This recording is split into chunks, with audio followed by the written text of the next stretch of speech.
রব্বুল আলামিনের হাবিব জনাব মুহাম্মদ রাসূলুল্লাহ সাল্লাল্লাহু আলাইহি ওয়াসাল্লাম বলেছেন, কিয়ামতের ময়দানে আল্লাহর কসম করে বলছি, সেদিন জাহান্নামীদের ভীষণ কষ্ট হবে আর জান্নাতীদের জন্য অত্যন্ত আসান হবে, অবস্থাটা খুবই আরামের হবে।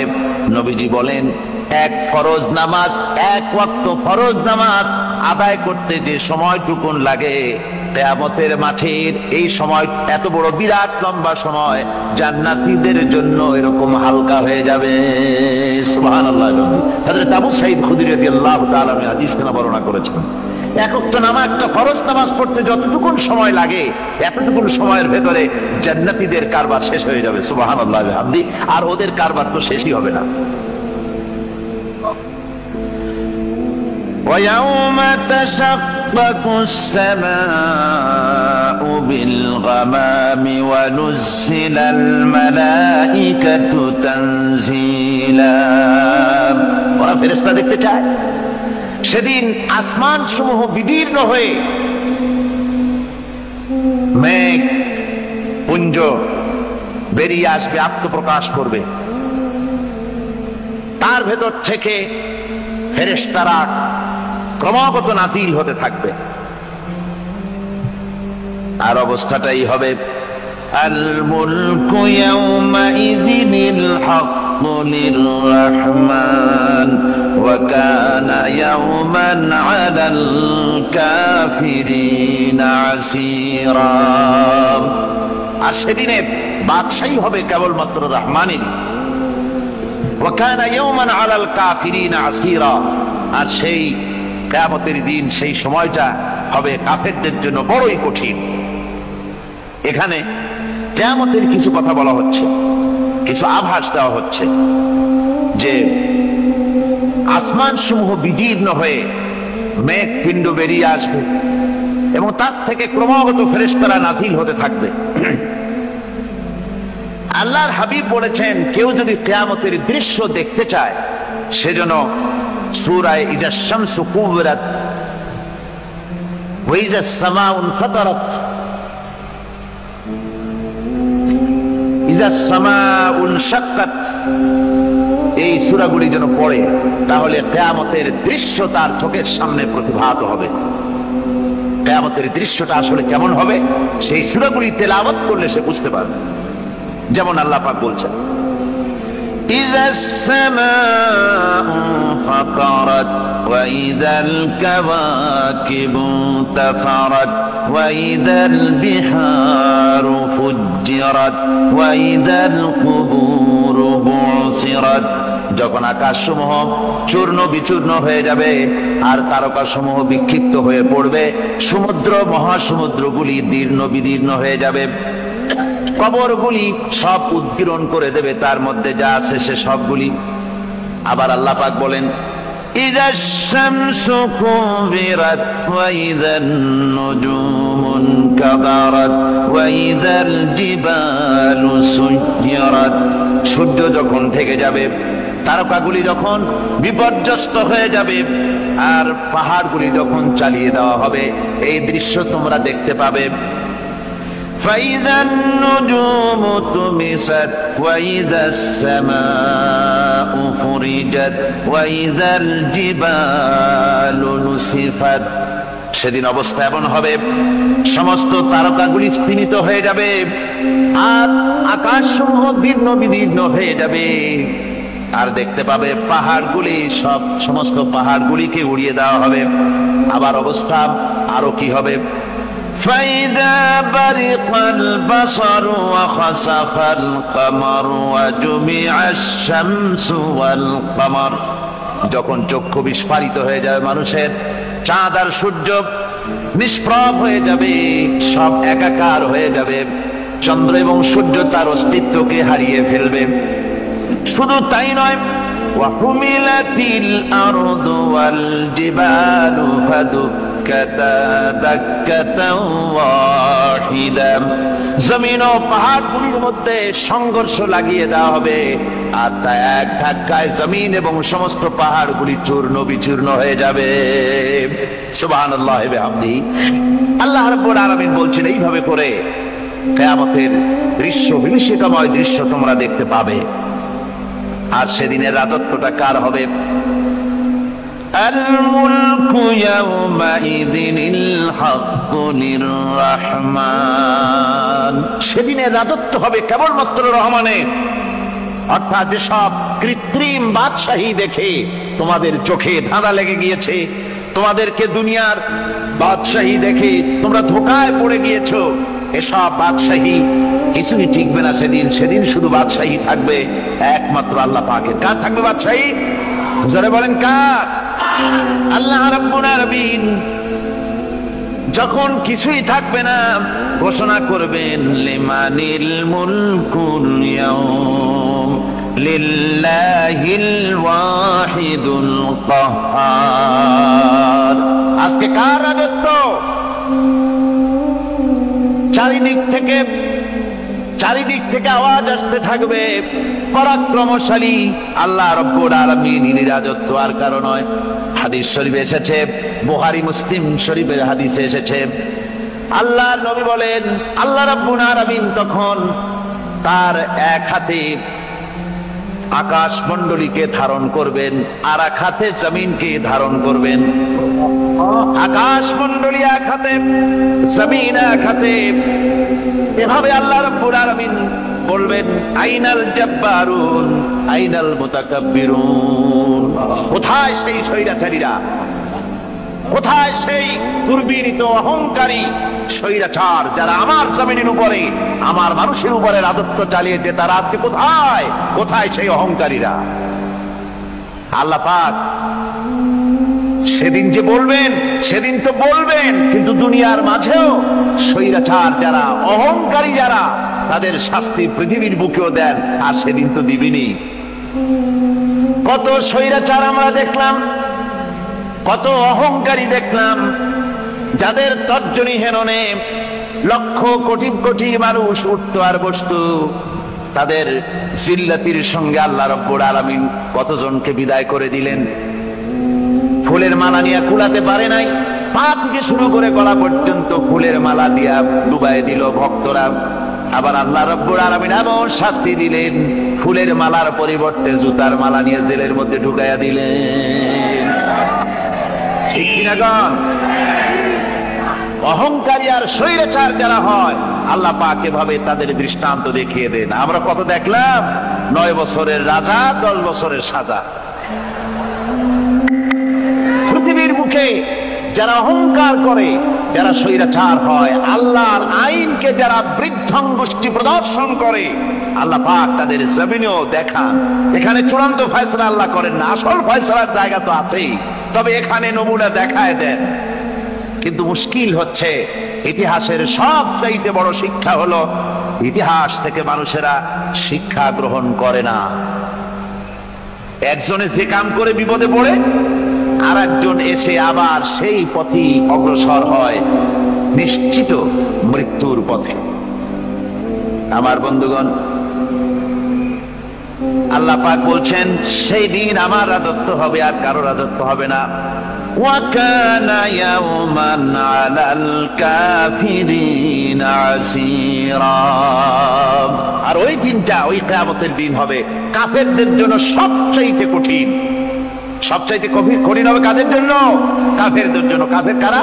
কাফের হচ্ছে তারা যারা নাকি আল্লাহর আইনকে অস্বীকার করেছে, আল্লাহকে অস্বীকার করেছে, আল্লাহর আইনকে অস্বীকার করেছে। ওরা কি? কাফের।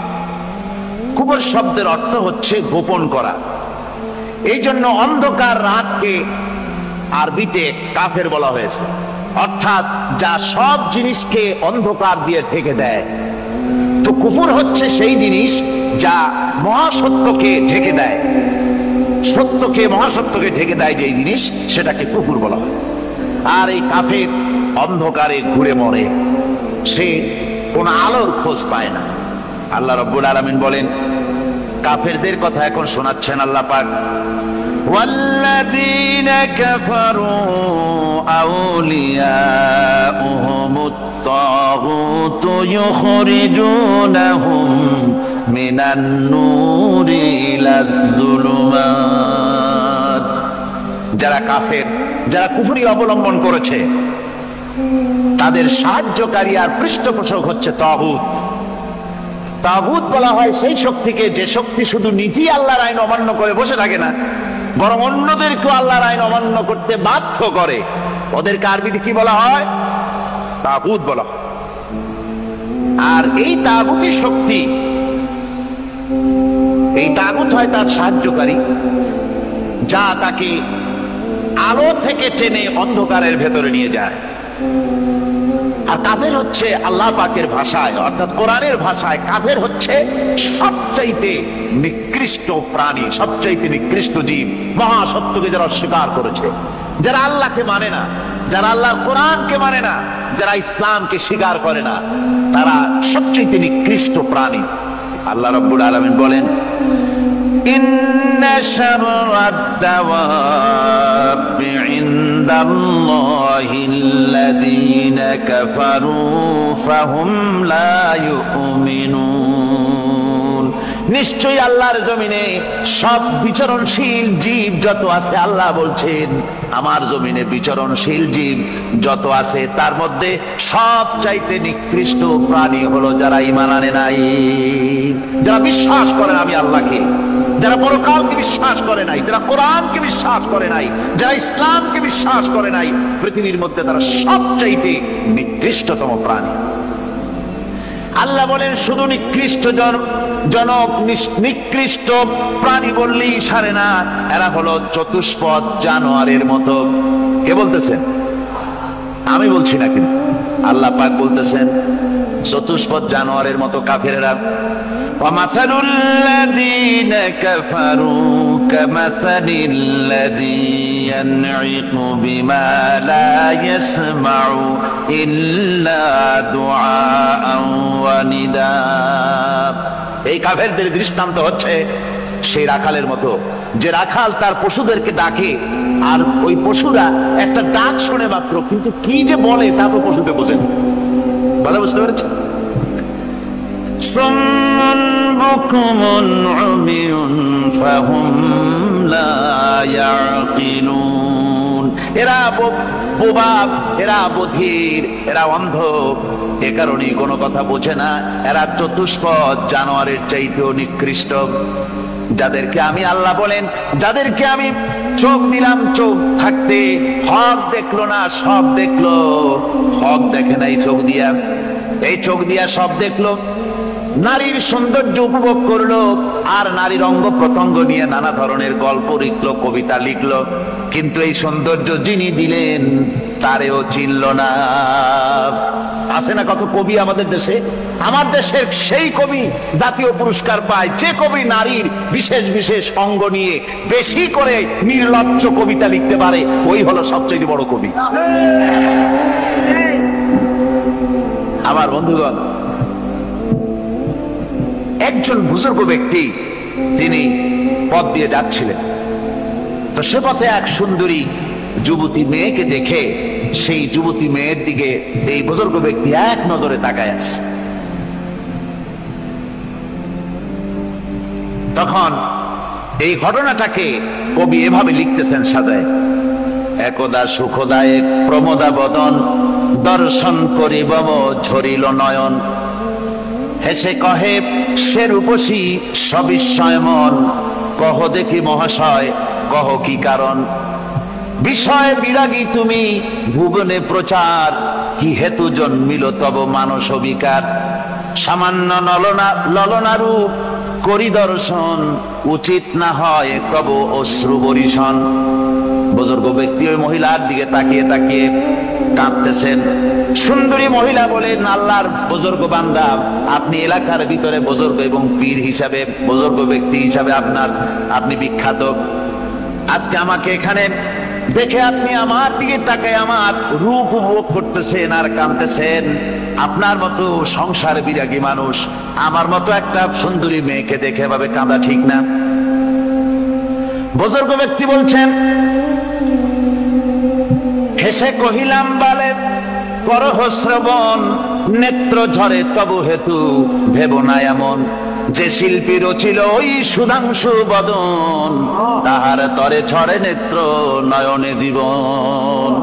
আল্লাহর বান্দি, আমি তোমাকে দেখি কান্দি না, আমার চোখে পানি বেরিয়ে গেছে। তোমারে দেখে আমি মনে মনে ভাবলাম, এত সুন্দর করে যিনি মানুষ বানিয়েছেন, না জানি ওই আল্লাহ রব্বুল আলামিন কত বড় সুন্দর। আমার ভাইরা, সুতরাং চোখ থাকতে ওরা আল্লাহ রাব্বুল আলামিনের কুদরত ওরা দেখে নাই, কান থাকতে কোরআনের আওয়াজ ওদের কানের মধ্যে ঢোকে নাই, বিবেক থাকতে আল্লাহর দ্বীনকে বুঝতে পারে নাই, চিন্তা করতে পারে নাই। আল্লাহ রাব্বুল আলামিন বলেন, উলাইকা কাল্লানাম, এরা হলো চতুষ্পদ জানোয়ার, বালহুম আদাল, শুধু জানোয়ার না, জানোয়ারের চাইতেও নিকৃষ্ট। এমনই জানোয়ার, আল্লাহ বলেন শুধু জানোয়ার না, জানোয়ারের মতো শুধু খায় জনমের মতো।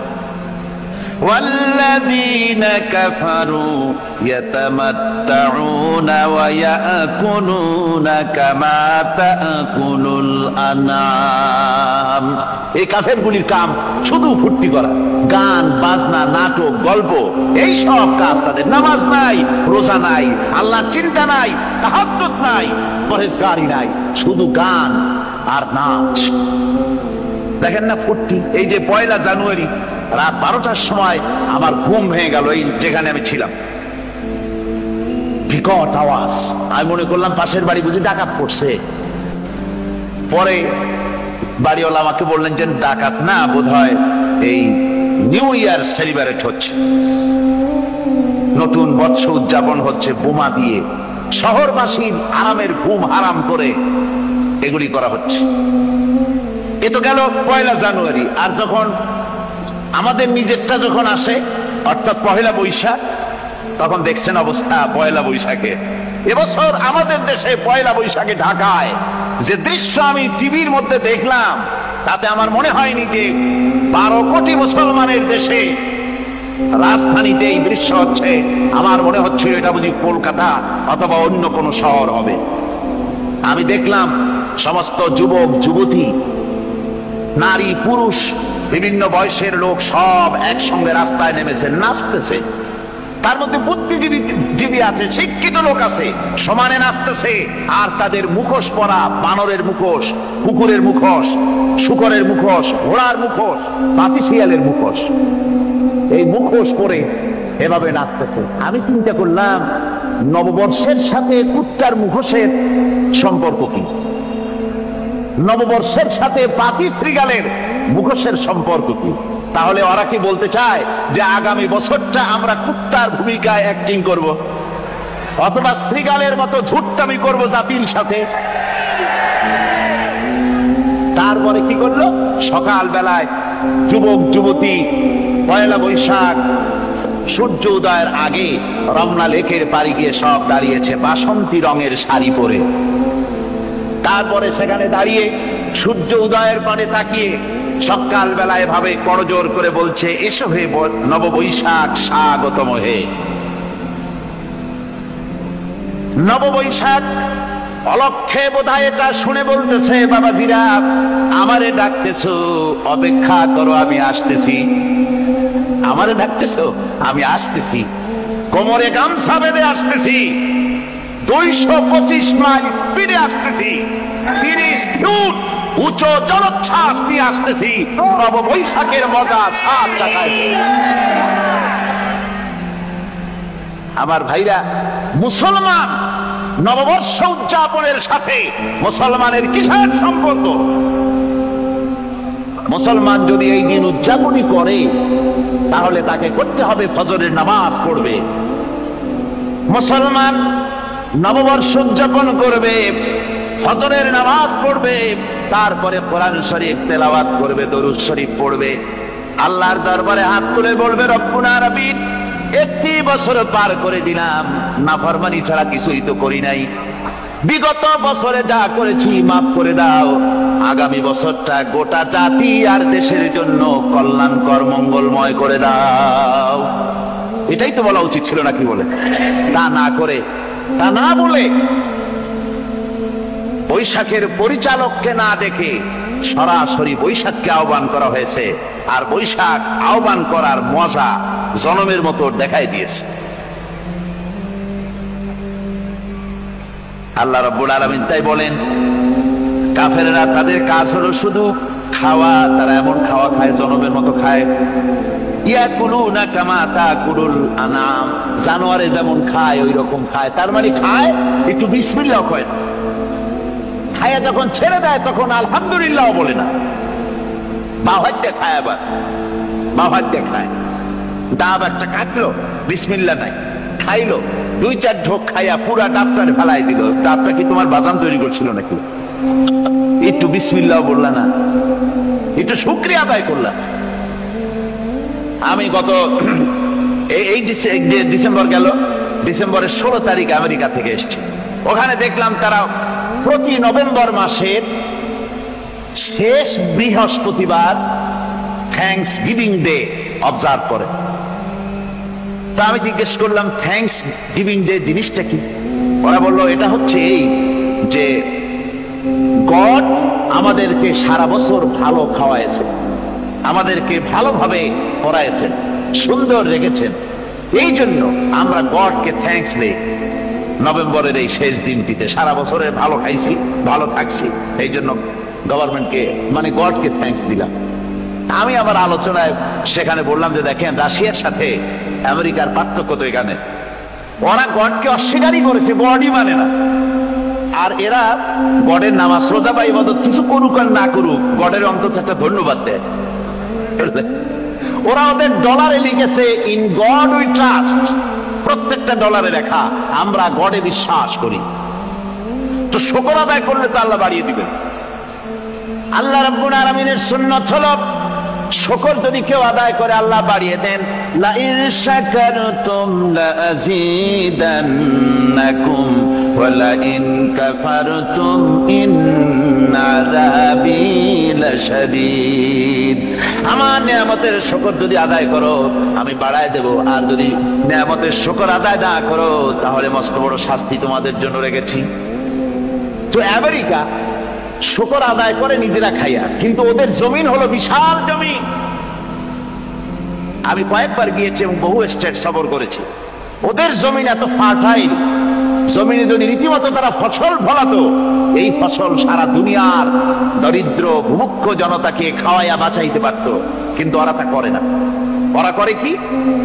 ওরা মুনাফার হার, বাজার দর ঠিক রাখার জন্য নির্দিষ্ট পরিমাণ জমিনের ফসল ফলায়, কিন্তু জমিন এতই উর্বর, ওদের মেজারমেন্ট করা, মাপ করা, হিসাব করা ফসল হয় না, ফসল হয় বেশি।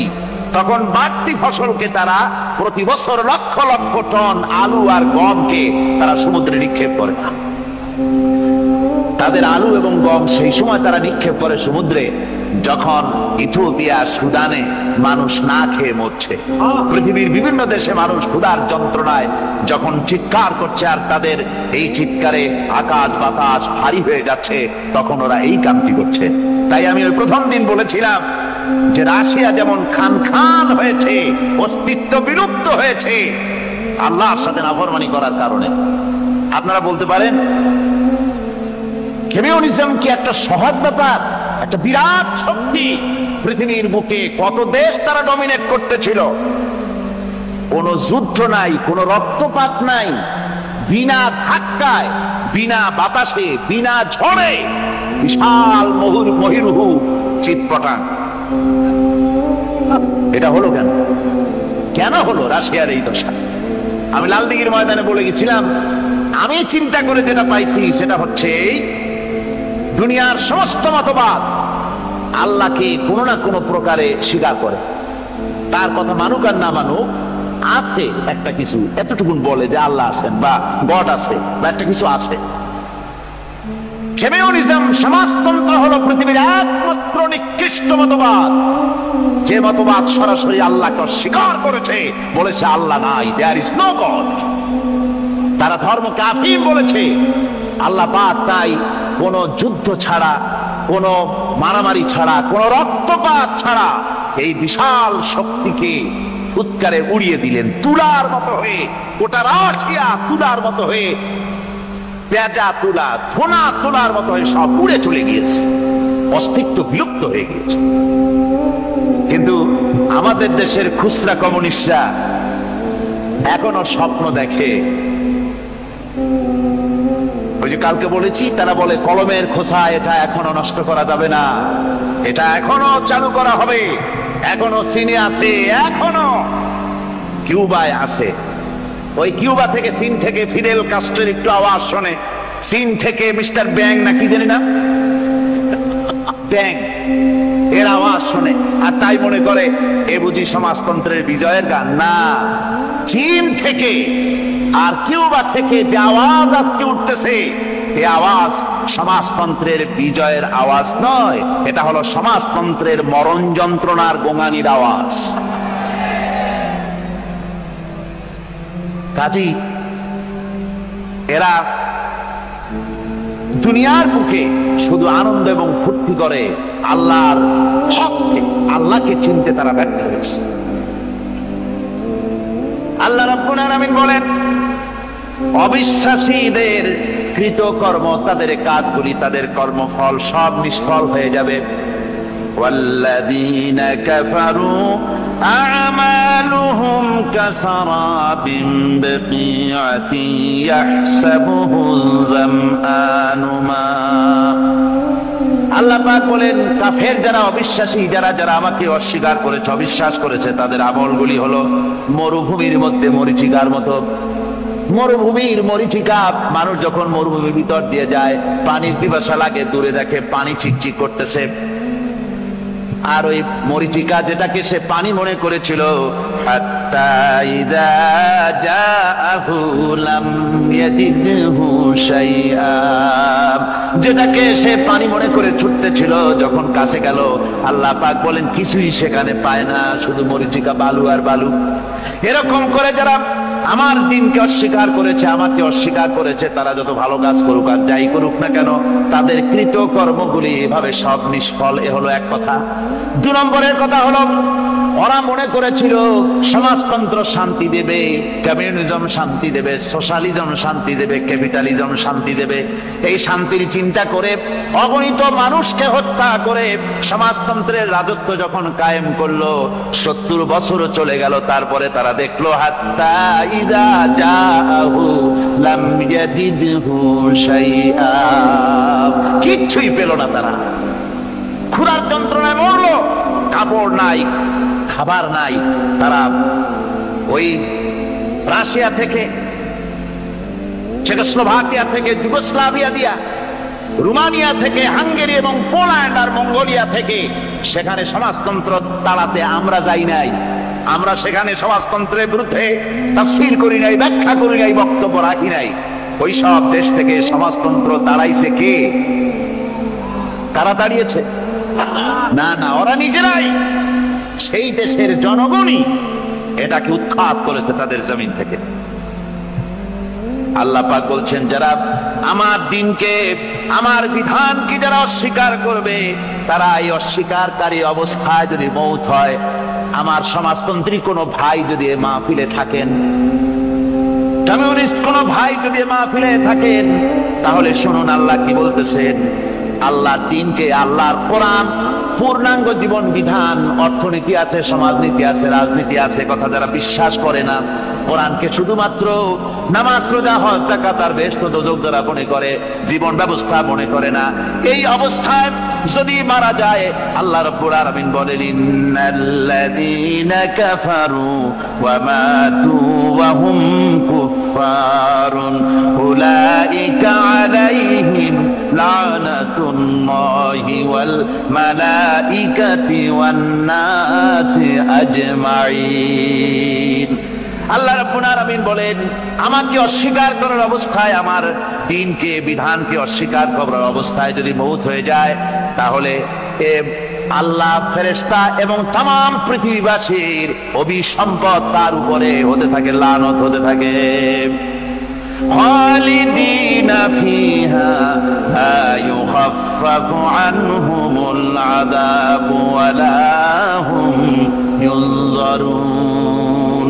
এই অভিসম্পাত অবস্থায় তারা সব সময় লিপ্ত থাকবে, না তাদের আযাবকে কমায় দেওয়া হবে আর না তাদের কোন রকম অবকাশ দেওয়া হবে।